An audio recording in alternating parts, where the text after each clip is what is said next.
Հուսիկ վարդապետ Մովսիսյան Միաբան մայր աթորո սրբո էջմիածնի Հայաստանյայց առաքելական Սուրբ եկեղեցվո պատմություն Շրջան 3-րդ գլուխ 13-րդ Գրիգոր 4-րդ տղայի ընտրությունը Շարունակություն միաբանության խնդրի Հռոմկլայի երկրորդ ժողովի վճիռները և արևելյան հայոց դժգոհությունը Միության նպատակը լատինների, հույների և հայերի կարծիքով Հունած ատելությունը Գրիգոր տղայի խնդրանքը պապի միջոցով եվրոպական պետություններից, որ նրանք հայերին պաշտպանեն Պապի ընծայք և առաջարկությունները Գրիգոր տղայի մահը և նրա երկասիրությունները Ներսես Լամբրոնացի Հռոմկալայի երկրորդ ժողովի որոշումները Գրիգոր տղա Մականվանյալը, որ շնորհալու Վասիլ եղբոր որդին էր,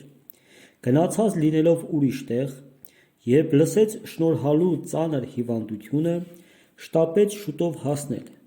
բայց ճանապարհին պատահելով Իկոնիո սուլթանին, նրանից մեծ պատվով ընդունվեց, որով և ուշացավ և հազիվ կարողացավ շնորհալու հողարկավորության հանդեսին հասնել: Այս տխուր հանդեսից հետո ներկա եղող բազմությունը միաձայն աղաղակելով խնդրեցին Գրիգոր տղային կաթողիկոսացնել և եպիսկոպոսաց ժողովը, ի նկատի ունենալով ժողովրդյան ցանկությունը, օծեց նրան կաթողիկոս և նույն օրը որոշեց շնորհալու տոնը կատարել յուրաքանչյուր տարի: Գրիգոր Դ. տղայի կաթողիկոսության լուրը Պոլիս հասնելուց հետո կիր Մանուել կայսրը շնորհալու մահվան պատճառով մխիթարության թուղթ գրեց Հռոմկլա նորընտիր հայրապետին և հանձնեց Թորիանոսին, որ ճանապարհին արգելքներին հանդիպելով ուրիշի ձեռքով ուղարկեց: Գրիգոր տղա, ի նկատի ունենալով, որ շնորհալուն արած հունած 9 առաջարկությունների պատճառով շատերը, մանավանդ մեծ հայոց հոգևորականները դժգոհ էին, ուստի և կայսրին ի պատասխանի գրած թղթով խնդրեց առաջարկությանց վրա չպնդել, մանավանդ որ նրանք դավանության չէին վերաբերում: Այս թուղթը Գրիգոր տղա ուղարկեց մի հույն Կոստանդին անվամբ վարդապետի ձեռքով, խնդրելով նույն ինքն վարդապետին Երապոլսո և շրջակայից հույների վրա եպիսկոպոս ձեռնադրել տալ: Գրիգորի թուղթը հասավ կայսրին, երբ նա պատրաստվում էր Իկոնիո սուլթանի հետ պատերազմել, ուստի պատվիրեց թղթաբերին սպասել Պոլսում, մինչև որ ինքը անհաջող պատերազմից վերադառնալով Գրիգոր տղայի առաջարկության համեմատ նրան արքեպիսկոպոս ձեռնադրել տվեց և, չպնդելով 9 առաջարկությանց վրա, միայն հույն եկեղեցվո դավանությունը համառոտելով ուղարկեց Գրիգոր տղային, առաջարկելով եպիսկոպոսներով հանդերձ անձամբ գալ Պոլիս և բերան առ բերան խոսել: Կ. Պոլսո հույն Միքայել պատրիարքը ևս յուր Անտիոքիա հույն պատրիարքի և 17 մետրոպոլիտների ստորագրությամբ ուղարկեց հույն եկեղեցվո դավանությունը: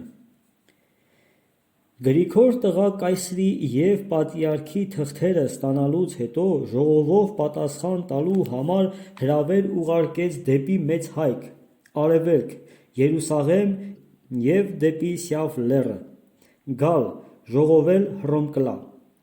Ժողովը կայացավ 1179 թվականին, Զատկի տոնին, ուր Ներսես Լամբրոնացի, ի նպաստ միության, մի ընդարձակ և պերճախոս ատենաբանություն արեց սիրո և միաբանության համար: Այս ատենաբանությունից հետո քննության առնվեցին կայսրի և պատրիարքի թղթերը և որոշվեց միություն հաստատել: Ժողովի վճիռը ստորագրված միայն 33 եպիսկոպոսներից, որոնց երկրորդն էր Աղվանից Ստեփանոս Կաթողիկոսը և վեցերորդը Ներսես Լամբրոնացին, Գրիգոր տղա ուղարկեց պոլիս թղթատարներով, որոնք Կեսարիայում արգելքի հանդիպելով հետ դարձան։ Գրիգոր տղա նորից պատրաստվում էր ժողովի որոշումը ուղարկել պոլիս, լսվեց կայսրի և պատրիարքի մահը, ուստի և հետաձգվեց Փորկոս։ Որչափ և Կիր Մանուել կայսրի և Միքայել պատրիարքի մահվամբ Միության գործը խափանվեց, սակայն Հռոմկլայի երկրորդ ժողովի որոշումը և Ներսես Լամբրոնացու ատենաբանությունը մեծ դժգոհության առիթ էր տվել ազգին։ Ձորագետցիք, Սյունեցիք, Շիրակցիք և գրեթե բոլոր արևելյան հայերը անբավական էին և Գրիգոր տղային չէին կամենում այլևս կաթողիկոս ճանաչել, այլ Բարսեղ անեցուն կամենում էին օծել և նրան հնազանդվել։ Գրիգոր տղա յուր դեմ կուտակված ամբաստանության համար նախատանած թղթեր գրեց բոլոր արևելցիներին և հատկապես ձորագետցիներին, որոնք չբավականանալով կաթողիկոսին և Լամբրոնացուն գրած թղթերով, բողոքեցին նաև Ռուբինյան Լևոն իշխանին, որ նա իբրև հայրենի եկեղեցու նախանցյալ խնդիր, պաշտպաներ եկեղեցին Գրիգոր տղայի և Լամբրոնացու օտարասիրությունից։ Գրիգոր տղան և Լամբրոնացի իրենց արդարացնելու համար սկսեցին մեղադրել Տուտեորթյանց իբրև հակառակասեր և անխաղաղասեր անձինք, մահմեդականաց կտխաընկեր,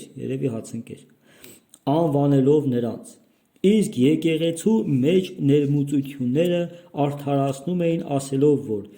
ինքն Լևոն իշխանն էլ եվրոպացիներից շատ բան ներմուծել է յուր արքունյաց մեջ։ Որչափ որ արևելյակ կիլիկեցիներից անխաղաղասեր են կոչվում և զանազան նվաստացուցիչ մակդիրներով են հիշատակվում, բայց արևելյաց ջանքը արդյունավորված է նրանով, որ հայաստանյաց եկեղեցին հաստատ պահեց իր առանձնությունը և ազգայնությունը, որ սակավիկ մի ևս զոհ պետք է գնար կիլիկեցված օտարասիրությանը։ Ափսոս, որ մինչև ցայսօր չգտնվեցին արևելյաց ամբաստանագրերը ու բողոքները, որոնցով երկու կողմած ևս կարելի լիներ արժանի դատաստան անել և պատմության մեջ հարկավոր տեղը տալ յուրաքանչյուր կողմին։ Հռոմկլայի հայրապետանոցը և կիլիկեցիք միություն ասելով հասկանում էին Քրիստոսի եկեղեցու միջից թշնամության, հակառակության և ատելության ջնջումն, բայց հույները և լատինները նույնպես չէին մտածում։ Հռոմյա ջանքն էր Միության պատրվակով յուր գերիշխանության տակ առնել հայաստանյաց եկեղեցին, իսկ հունաց ջանքն էր ջնջելով հայ եկեղեցվո անկախությունը ժողովրդյան հետ ձուլել հույն տարի մեջ,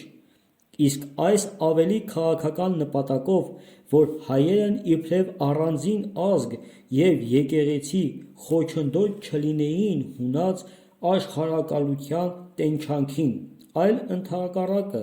գործիք դառնան։ Միության գործը առկախ մնալուց հետո հույները ավելի ևս կատաղությամբ սկսեցին հալածել հայերին, նկատելով մանավանդ հայոց համակրությունը դեպի խաչակիրները։ Գրիգոր տղա պարտավորվեց Փիլիպպուլոսո հայ Գրիգոր եպիսկոպոսին թղթով պապի մոտ ուղարկել խնդրելու նրա միջնորդությունը եվրոպացվոց մոտ, որ նրանք սանձեին հունաց ատելությունը դեպի հայք։ Պապը փոխանակ կատարելու ինչ որ իրենից խնդրվում էր, ուղարկում է Գրիգոր տղային լատին եկեղեցվո ծիսարանը, Եմիփորոն, Պալիում ու յուր թագը և թղթով առաջարկում է. հաղորդության բաժակի հետ ջուր խառնել, ծննդյան տոնը դեկտեմբերի 25-ին կատարել, Սուրբ Մուրոնը ամեն տարի ավագ հինգշաբթի օրը օրհնել եւ նույն իքիր արկանել մկրտության ջրի հետ, կնքելու եւ ձեռնադրելու ժամանակ։ Եպիսկոպոսի ձեռնադրությունը կյուրակե օրը կատարել եւ գլուխ օծել։ Քահանայի եւ այլ ստորին պաշտոնեի ձեռնադրությունը շաբաթ օրը կատարել եւ քահանայի ձեռքը օծել։ Գրիգոր եպիսկոպոս ստանալով պապից հիշատակյալ ընծայքը եւ թուղթը վերադարձավ եւ հանձնեց կաթողիկոսին, որ Տարսոնում էր գտնվում։ Այս ժամանակները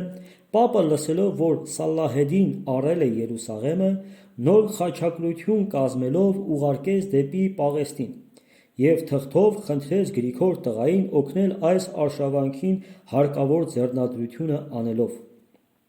Խաչակիրք, երբ հասան Սելևկիա քաղաքի մոտ, Լևոն իշխան եւ Գրիգոր կաթողիկոսը ընդառաջ գնացին եւ բերին Կիլիկիա, ուր եւ սիրով հյուրընկալեցին։ Այս հյուրընկալությունից բոլորովին գոհ արշավանքի առաջնորդ կայսրները խոստացան թագ տալ Լևոնին։ Ուստի եւ թագադրության հանդեսի համար Լամբրոնացին լատիներենից թարգմանեց թագավորի օծման կարգը, բայց թագավորության հանդեսը չկատարվեց, որովհետև խաչակիրք շտապում էին դեպի Պաղեստին։ Գրիգոր տղա մոտ 20 տարի հայրապետական իշխանությունը վարելուց հետո 1193 թվականին վախճանվեց եւ թաղվեց Հռոմկլայում յուր հորեղբոր Գրիգոր Պահլավունու եւ մյուս հորեղբոր Ներսոս Շնորհալու մոտ։ Գրիգոր տղայի երկասիրություններն են այն թղթերը, որ նա գրել է Միության խնդրի առիթով, եւ մի քանի հանդիմանական թղթեր դեպի ի Հաղբադեցիք, Տուտեորդին եւ հյուսիսային վարդապետները։ Բացի այս թղթերը, Գրիգոր տղա գրել է նաեւ Ողբ Երուսաղեմի։ Ներսես Շնորհալու հայրապետության վերջին տարիներում եւ Գրիգոր տղայի օրով հայ եկեղեցական գործերում մեծ դեր էր խաղում Տարսոնի արքեպիսկոպոս Ներսես Լամբրոնացին։ Լամբրոնացու հայրը Լամբրոնի տեր Օշին իշխանն էր, որ ամուսնացած լինելով Շնորհալու Շահան եղբոր Շահանդուխտ դստեր հետ, ունեցավ 5 արու զավակ, որոնց մեկն էր Ներսես Լամբրոնացի, որ սկզբում Սմբատ էր կոչվում։ Ներսես հարգանդե մորն ուխտված էր հոգևորական կոչման, ուստի եւ մանկության հասակում Սկևրա վանքում ոմն Հովհաննես ճգնազգյաց վարդապետից ստացավ կրթություն պատշաճ յուր կոչմանը, հետո ուսավ հունարեն, լատիներեն եւ եգիպտերեն։ Ներսես 16 ամաց էր, երբ մեռավ հայրը, կտակելով իր ժամանակին յուր շինած Սկևրա վանքին վանահայր Ներսեսին։ Մինչ Ներսես իմանալով կամենում էր խույս տալ անապատները, նրա մայր Շահանդուխտ յուր հորեղբայր Շնորհալու մոտ տարավ նրան,